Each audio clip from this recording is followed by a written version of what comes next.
ស្នេហ៍បងនឹងជីវ៉ាដោយរឿងដ្រាម៉ាដែលគេតាក់តែងពួកយើងស្គាល់គ្នាតាំងពីក្មេងៗតែងដើរលេងជាមួយគ្នា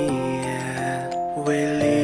ចេះតែទៅមុំបងក៏ឈុំលាងទុំរឿងក្នុងបេះដូ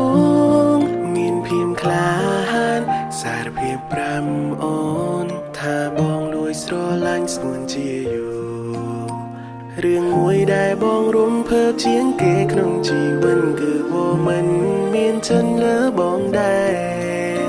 ចាំទេបងធ្លាប់សន្យាយកអូនជាគូស្នេហ៍ពេលនេះបងធ្វើវាបានហើយអូនដឹងទេអូនជាព្រះនាងសូមផ្ញើចម្រៀងមួយនេះជូនជីវ៉ា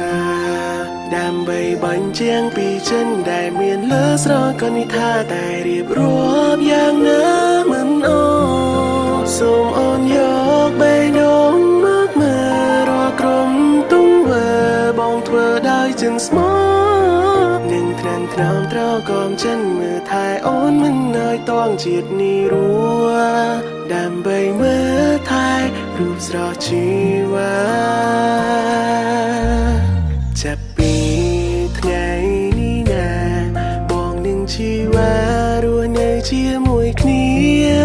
ទូមាននំសាំងបងនឹងការពារមើលថែពុំមានលូថ្ងៃសូនរឿងមួយដែលបងរំភើបជាងគេក្នុងជីវិតគឺបងមិនមានចិនលើបងដែរចាំទេបងធ្លាប់សន្យាយកអូនជាគូស្នេហ៍ពេលនេះបងធ្វើវាបានហើយអូនដឹងទេអូនជាព្រះនាងសូមផ្ញើចម្រៀងមួយនេះជូនជីវ៉ាដើម្បីបញ្ជាំងពីចិនដែលមានលើស្រកនិថាតែរៀបរាប់យ៉ាងណាមិនអូសូមអូនយកបេះដូងមកមើលរាល់ក្រុមទង្វើបងធ្វើដោយចិត្តស្មោះនឹងថ្នាំថ្នមត្រកមចិនមើលថែអូនមិនឲ្យតងជាតិនេះរួដើម្បីមើលថែរូបស្រស់ជីវ៉ា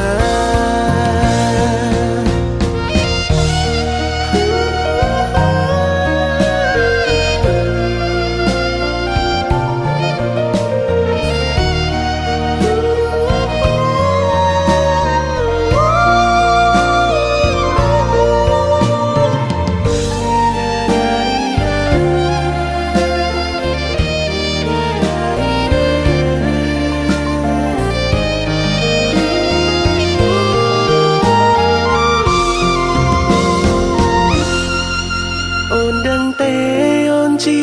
ព្រះនាងសូមផ្ញើចម្រៀងមួយនេះជូនជីវ៉ាដើម្បីបញ្ជាំងពីចិនដែលមានលើស្រកនិថាតែរៀបរាប់យ៉ាងណាមិនអូសូមអូនយកបេះដូងមកមើលរាល់ក្រុមទង្វើ